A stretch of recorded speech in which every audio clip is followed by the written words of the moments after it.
I don't think to be intolerant of sin means that you have to be like a cruel, harsh person. So I would argue on that aspect that it's about me going, hey, I could be your friends and be around you, but when I'm your friend and I'm around you and stuff, I am calling you to this relationship. I should expect there to be change, because this change doesn't start at rallies. It starts with repentance, so. Ooh, that's good. Hi guys, my name is Will, and today we are talking about the Charlie Kirk versus Tim Keller controversy and this third way that everyone is talking about. And recently, Jamie Bambrick put out a video that discussed this very issue. But I want to make sure we talk about what's possibly at stake for the church. Is it clarity or is it compromise? And this clip talks exactly about what could possibly be the cost if we don't get this right. We need to move from purpose-driven churches to presence-driven churches. Few people involved in ministry will be unaware of Rick Warren's book, The Purpose-Driven Church. In it, he outlines a philosophy of ministry that became practically definitional for the megachurch movement. Now, I think the intentions here, again, I'm all for good intentions and all of these things. I think he genuinely wants to see people saved. But what, in essence, it became was a way to produce a fairly generic, big box, managerial form of church life, controlled from the top, with systems dominating everything. And you see that even in the chapter titles of the book. It's got defining your purpose, communicating your purposes, who is your target, developing your strategy, a seeker-sensitive service, selecting your music, turning attenders into members. Basically, imagine your church, but run by Ronald McDonald. Is Ronald McDonald the founder of McDonald? I don't know that. Or is he the clown? Anyway, now, I don't think that there is zero value in thinking through how you want to run things. I think that that can be useful. But in essence, this turns into extreme pragmatism. And it becomes rather generic and stale and quickly irrelevant, and often also prone to compromise. And in the world in which we currently find ourselves, we're also missing a big opportunity to align with where people are at. Because young people today are very spiritual. They're not actually staunchly atheists, right? They're more likely to go New Age or New Pagan. They'll travel to Brazil to do ayahuasca from a shaman who's really just a dirty homeless man selling drugs. That's young people today. And the fact is, these people know that the spiritual world is real and that spiritual encounters are real. And the church has something to say about all of this. In the Quiet Revival study done here in the UK, talking about the enormous church growth that's happened in many church circles over the last few years, the two denominations with the most growth are Pentecostal charismatics and Catholics. Now, generally speaking, part of that growth comes from, I think, that they haven't budged as much on a lot of the big cultural issues. I think that's important, and a strength within those. But also, I think a big part of it is that they have not just a theology of spiritual encounter and experience, but also an expectation of it. And the fact is that this is something that the Bible does not deny us. In fact, it is something that the Bible encourages. The Bible urges us to genuinely experience the presence of God. It's all over the Psalms and all over the New Testament. And one of the things that we could get wrong, even if we fix a lot of things, is that we just become technically right, but without a meeting with God. So what do you think about this, Chris? One of the things that he goes through this video, there's 3 different points he talks about. He even talks about political studies with people like who are more right-leaning or more to even like prioritize taking care of their families and all that, even if they're like nominal Christians. Yeah. So he talks about preaching the whole counsel of God, standing firm on the moral order and the moral center of things, but he also talks about this, right? The influencing the culture rather than the culture influencing the church. But with this growth that we're seeing in these different movements, especially the Catholic Church and whatnot, I would be very curious on what is your take on this idea of possibly the church compromising too much to become, essentially, as he put it, the Ronald McDonald's of churches.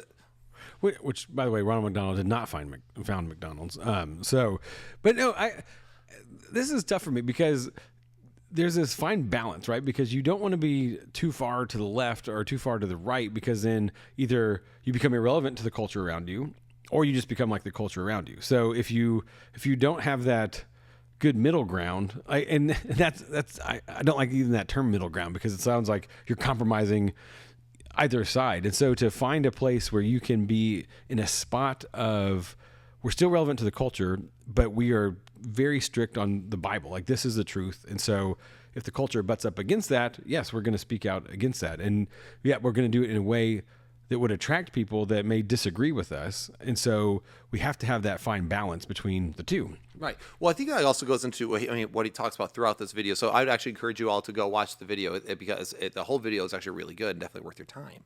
But one of the things is to your point, it's not so much about aligning with a political left or a political right, I don't think. I think that's one of the biggest problems. I think that people look at the church as a right or a left issue as opposed to a moral center. And by moral center, I don't mean a political center, like, oh, I'm center right, I'm center left. Yeah. But like an actual moral grounding, and that's the whole point of the Christian worldview, is that there is a moral grounding and a moral transcendent call that says mankind's supposed to do something. Yeah, because I think the evangelical church got roped in and be like, okay, everybody that goes to those type of churches voted for Trump, and anybody that goes to, I think it's called a mainline church, voted for Kamala or is very left leaning, and so even in the church world, it became this political divide. We're like, no, like we follow Jesus, like that should be our first and foremost thing. And when he talked about the purpose driven church, I think there's a place for that because all churches have to have the purpose, right? And so for him to say, oh, it's like McDonald's, I don't agree with that because if the purpose is anything other than making Christ known to the people around you, and that's what I think Rick Warren did so well, and that's why that church flourished and is continuing to flourish even after I don't know, did he retire or something? I don't know.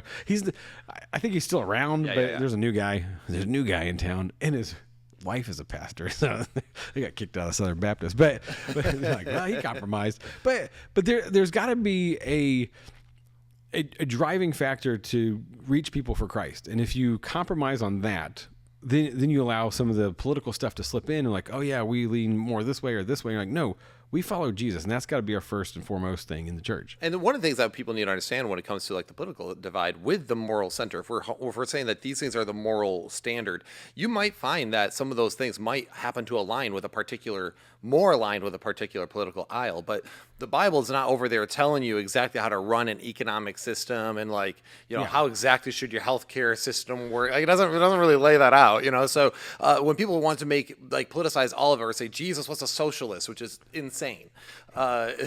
No. So I think it is important that we understand that this is something that the church is continually wrestling with. But as he talks about, like, we need to make sure, because the whole point of a corporate church, because that's what he's really getting at, is the corporatized church idea and all this stuff. And, not corpo church, but like a spirit-led church, a purpose-driven church. That's because we have, I think, sometimes allowed our culture to influence our churches almost too much, as opposed to the church influencing the culture. Do you have any thoughts on that? Yeah, on Instagram, I have this feed of just those churches that it's like they've got a giant roller coaster in their church, and then they're like, today we're talking about the ups and downs of life. And you're like, oh, come on, you how much you spent on that roller coaster? Or is it Ed Young? Sorry, I'm not calling him out. I don't really know the guy personally, but I think he had a full-size basketball court on his stage, and then it's just like 3 minutes of him dribbling a basketball. No music. It's just the sound of his squeaking shoes and just a dribbling ball. And you're like, how does this relate? Or I saw one today of a guy he's dressed as Indiana Jones, comes out cracking a whip.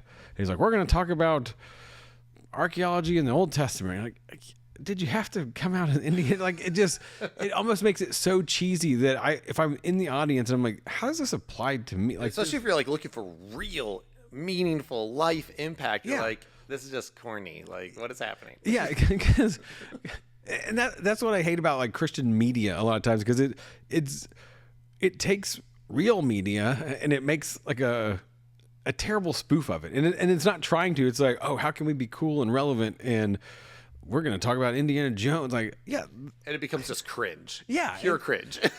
and so then you have people like coming into that and like, well, this doesn't apply to me. This is dumb. I can go watch the real Indiana Jones. And so kind of back off of the church. But then you have people that are like, oh, come, we're all accepting for everybody. And people like that message. And so you're like, okay, there has to be, that middle ground again. I keep using that term I don't like, but it has to be biblical truth, but presented in a way that draws people in and doesn't push people out. Well, I think that's why the idea of the moral middle, like the actual middle grounding, is important. Like, it's not a political middle. Because again, when people hear middle, they think like compromising or you don't really care on either side. Right. No, I care. Like, there are certain things, people very much know my opinions on a lot of topics. And so, clearly politically, I am very much juxtaposed to a particular group. But it's not because they're on that political group. It's because I have my moral grounding I've built off of the objective moral standard from God. Therefore, I go, I can't accept these things from that side of things. Not saying I can't accept those people, not that they're not made in the image of God, Right. that I don't want a relationship with them, but I can't be for those values, and we need to openly rebuke those things. Yeah. So, and I think that kind of goes into a little bit. He does talk about, he compares in this whole thing, and I'd like to maybe explore this idea further in another video. But the idea of the tolerant side of Christianity versus someone like Charlie Kirk, who is intolerant. That's kind of the whole point of this video. Like, what is it tolerance or intolerance? And my whole take on this is that I don't think tolerance is a Christian virtue. Every time tolerance is mentioned in the Bible, it says you've tolerated idols. Like, you're not supposed to tolerate these things. You're supposed to rebuke it. So, would you define tolerance? Because I think a lot of people hear that term and they immediately jump to a certain conclusion of what that means. So when you say tolerance, what do you... So I think a lot of when people think tolerance is this idea of like, I'll put up with you and I'm not going to dog on you. You know, we can just coincide in the same area and you're not going to hear me rebuke you or say anything against you. I tolerate that and you tolerate me and we tolerate each other in silence. And I'm like, no, I think I can actually say, because God tells me to that, no, those things are wrong. Now, I'm not going to become violent with you. I'm not going to be hateful toward you, but saying that you are wrong. I might become violent toward you, Chris. Yeah, I know. You slap me when I disagree. No, well, okay, but and here's where I've always struggled, because how do you show tolerance towards people that are not inside the church or not? Sorry, how do you show intolerance? I guess in your case, no, but because I feel like there's a very different thing from people outside of the church versus people that would claim to be followers of Christ, because Jesus makes that distinction. I think Paul does too when he says, "Hey, I'm not telling you to not be around these people that aren't Christian," because he said, then you have to get away from the whole world. And so, but the way Jesus dealt with people that claim to be his followers or to be followers of God, he dealt with them very differently than he dealt with people outside of the faith. And so how do you, as Will, or I don't think to be intolerant of sin means that you have to be like a cruel, harsh person. So I would argue on that aspect that it's about me going, hey, I could be your friends and be around you, but when I'm your friend and I'm around you and stuff, I am calling you to this relationship. I should expect there to be change, because this change doesn't start at rallies. It starts with repentance, you know? So ooh, that's good. It's I like that. So it doesn't, because it's not about a political rally. So it starts with repentance, and I want you to repent. So, and of course I'm going to show you love and care, but also, and charity and all those things. But also in the end, if I'm not calling you to repentance, I'm not loving you.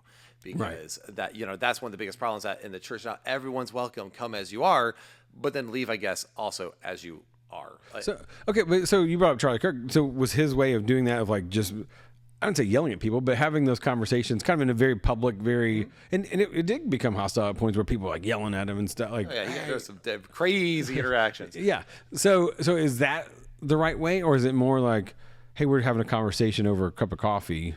Is that the right way? I think there's a place for both, but I think people shaming people for having very open conversations shouldn't do that. That's a very Christian thing to do. I mean, that's what got Stephen stoned, because he was very public. But also, I think Stephen in the Bible, not Crowder. Yes. To my knowledge, he has not been stoned, or he's might have been stoned in a different way. Anyway. But regardless, I also think that there is a time for over the coffee and having a conversation with somebody who's honestly seeking. But Stephen's conversation wasn't with a crowd of unbelievers; it was with a crowd of believers.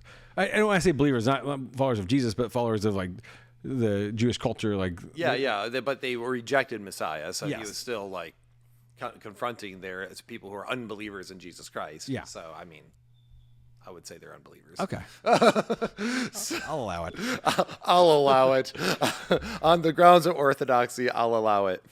I've watched a guy that he goes out to a lot of the pride rallies and stuff and would just set up and just start preaching to people, or is it the abolitionists that like go to the college campuses and they're like talking about abortions and stuff like that. And so is that effective, or does that drive people away? Because the interactions that they show are like people just like getting mad and yelling at him and then calling the cops and all this stuff. I think it could be effective though too, because I think it gives opportunity for you to show compassion. I mean, I've also seen clips where people like went in hostile, but then they realized the person was actually caring for them. Yeah. And it was compassion. So I think I'm pro that. I'm all for that. I think there's a time and place for it. And I think right now more than ever, we need a church to rise up and be as bold as a lion, to be like, no, this is what's right. This is what's wrong. Our world needs it desperately. Our world is looking for meaning, is looking for morality, and you find that in the person of God. So, and the risen Christ, and the gospel. So anyway, with all that said, guys, what do you think? You let us know in the comments down below.